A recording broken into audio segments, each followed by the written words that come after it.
ତ ଆଜିର ସାମ୍ବାଦିକତା ଡିଜିଟାଲ ପରଦାରେ ଆଜିର ସାମ୍ବାଦିକତା ଚିତ୍କାରରେ କମ୍ପୁଛି ଓଡ଼ିଶାର ଗଣମାଧ୍ୟମର ସଭ୍ୟତା।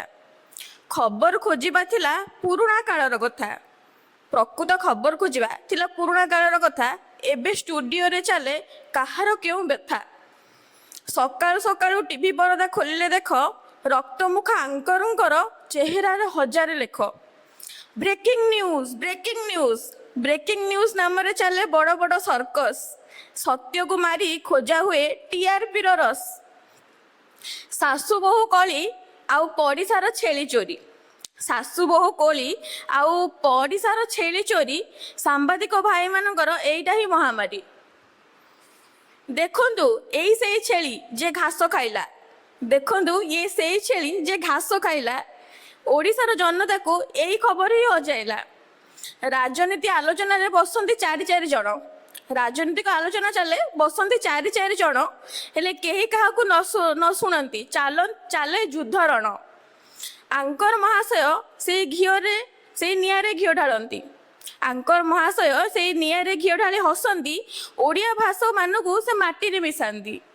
କିଏ କାହାକୁ ପ୍ରେମ କଲା, କିଏ କଲା ବିବାହ। କିଏ କାହାକୁ ପ୍ରେମ କଲା, କିଏ କାହା ବିବାହ। ନ୍ୟୁଜ ଚ୍ୟାନେଲ ଚାଲେ ତାର ପୁଙ୍ଖାନୁପୁଙ୍ଖ ପ୍ରବାହ। ଅଭିନେତ୍ରୀର ଲୁହ ଓ ଅଭିନେତାଙ୍କ ବାସନ ମଜା। ଅଭିନେତ୍ରୀଙ୍କ ଲୁହ ଆଉ ଅଭିନେତାଙ୍କର ବାସନ ମଜା, ଏହାକୁ ଦେଖାଇ ଚ୍ୟାନେଲ ସାଜେ ଏଠି ମହାରାଜା। ପ୍ରକୃତ ଖବର ଛାଡ଼ି ଏଠି ସବୁ ରୋମାନ୍ସର ଖେଳ। ପ୍ରକୃତ ଖବର ଛାଡ଼ି ଏଠି ଖାଲି ରୋମାନ୍ସର ଖେଳ। ଯୌନ ଉଦ୍ଦୀପକ ଚଟାପଟ ଖବର ଦେଖାଇବାକୁ ସବୁବେଳେ ବେଳ। କାହା ସେଜର କାହାଣୀକୁ ଚ୍ୟାନେଲ ବଡ଼ କରି ଦେଖାଏ।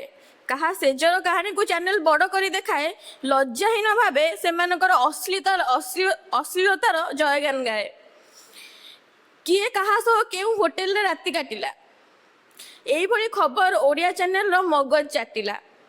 ରୋମାଣ୍ଟିକ ଥମ୍ବନେଲ ନେଇ ୟୁଟ୍ୟୁବ ଭିଡ଼ିଓ ଛାଡ଼ନ୍ତି। ରୋମାଣ୍ଟିକ ଥମ୍ବନେଲ ଦେଇକି ୟୁଟ୍ୟୁବ ଭିଡ଼ିଓ ଛାଡ଼ନ୍ତି। ସାମ୍ବାଦିକ ନାମେ ଏଠି କେବଳ ସେକ୍ସୁଆଲିଜମ ବିକନ୍ତି। ଯୁବପିଢ଼ି ବେରୋଜଗାର, ଚାଷୀର ଆଖିରେ ଲୁହ। ଯୁବପିଢ଼ି ଏଠି ବେରୋଜଗାର, ଚାଷୀର ଆଖିରେ ଲୁହ। ଏସବୁ ଖବର ପାଇଁ କାହା ପାଖରେ ନାହିଁ ମୁହଁ। କିନ୍ତୁ କେଉଁ ବାବାଙ୍କର ଆବିର୍ଭାବ ହେଲା କେଉଁଠି, କେଉଁ ବାବାଙ୍କର କେଉଁଠି ଆବିର୍ଭାବ ହେଲା ଏଠି। ଲାଇଭ କ୍ୟାମେରା ନେଇ ପହଞ୍ଚିଯିବେ ଭାଇ ସେଠି। ଗ୍ରାଫିକ୍ସ ମାୟା ଚାଲେ ଆଖି ବନ୍ଦ ହୋଇଯାଏ। ଗ୍ରାଫିକ୍ସ ମାୟା ଚାଲେ ଆଖି ହୋଇଯାଏ ଅନ୍ଧ। ଚିତ୍କାର ଶବ୍ଦରେ କାନ ହୋଇଯାଏ ବନ୍ଦ। ଡ୍ରାମାଟିକ ମ୍ୟୁଜିକ ବ୍ୟାକଗ୍ରାଉଣ୍ଡରେ ବାଜେ ଘନ ଘନ। ଡ୍ରାମାଟିକ ମ୍ୟୁଜିକ ବ୍ୟାକଗ୍ରାଉଣ୍ଡରେ ବାଜେ ଘନ ଘନ। ଲାଗେ ଯେମିତି ବିଶ୍ୱଯୁଦ୍ଧ ହେବ ଏଇ କ୍ଷଣ। ମାଇକ୍ ଧରି ସାମ୍ବାଦିକ ପଚାରନ୍ତି ଅଜବ ପ୍ରଶ୍ନ। ଆପଣଙ୍କ ପୁଅ ମଲା, କେମିତି ଲାଗୁଛି ଆପଣଙ୍କୁ କୃଷ୍ଣ? ସମ୍ବେଦନଶୀଳତା ଏଠି ପାଲଟି ଗଲାଣି ପାଣି। ସମ୍ବେଦନଶୀଳତା ଏଠି ପାଣିରେ ଭାସିଲାଣି। ସାମ୍ବାଦିକତା ମଲା ଲାଶକୁ ଚ୍ୟାଲେଞ୍ଜରେ ସାଜନ୍ତି ଆଣି। ସତ୍ୟ ନିଷ୍ଠା ନ୍ୟାୟର ନାମେ ନିଅନ୍ତି ସକାଳେ।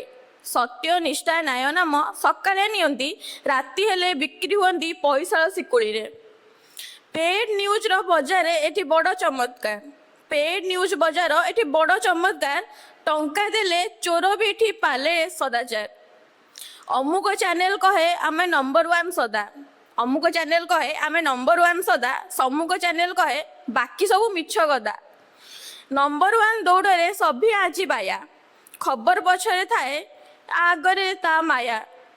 ଲୋକଙ୍କ ସମସ୍ୟା ଖୋଜିବାକୁ ସମୟ ନାହିଁ କାହାକୁ।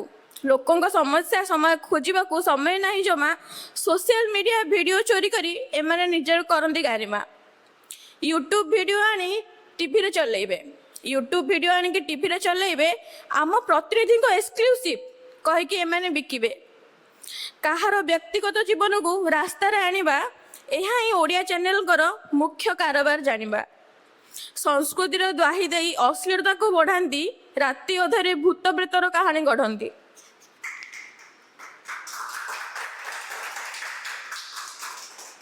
ଏଇ ସେଇ ଗଛ ଯେଉଁଠି ଭୂତ ରଡ଼ି ଛାଡ଼େ। ଏଇଟା ସେଇ ଗଛ ଯେଉଁଠି ଭୂତ ରଡ଼ି ଛାଡ଼େ। ରାତି ଅଧେ ସାମ୍ବାଦିକ କ୍ୟାମେରା ନେଇ ତା ପଛରେ ଗୋଡ଼ାଏ। ଅନ୍ଧବିଶ୍ୱାସ ପ୍ରଚାରରେ ସେମାନେ ସବୁଠାରୁ ଆଗ। ସମାଜକୁ ସୁଧରିବା ପାଇଁ ନାହିଁ ତାଙ୍କର ତିଳେ ଅନୁରାଗ। କ୍ରାଇମ ଷ୍ଟୋରି ନାମରେ ଚାଲେ ନଗ୍ନ ପ୍ରଦର୍ଶନ। ଅପରାଧୀର ମୁହଁ ନୁହେଁ, ପୀଡ଼ିତାର ହୁଏ ଶୋଷଣ। ନ୍ୟାୟ ଦେବା ବାହାନାରେ କୋର୍ଟ କଚେରୀ ସଜାନ୍ତି, ଷ୍ଟୁଡିଓ ଭିତରେ ଥାଇ ନିଜେ ବିଚାରପତି କୁହନ୍ତି। ବାଦ ବିବାଦ ନାମରେ ତାଙ୍କର ଗାଳି ଗୁଲଜ ଚାଲେ, ବାଦ ବିବାଦ ନାମରେ ତାଙ୍କ ଗାଳି ଗୁଲଜ ଚାଲେ। ସଭ୍ୟ ଓଡ଼ିଆ ସମାଜ ମୁଣ୍ଡ ନୁଆଏ ଲାଜରେ। ଭଦ୍ରତାର ସୀମା ଟପି ଯେଉଁମାନେ ଚିତ୍କାର କରନ୍ତି, ସେଇମାନେ ହିଁ ଚ୍ୟାନେଲର ପ୍ରିୟ ପାତ୍ର ହୁଅନ୍ତି।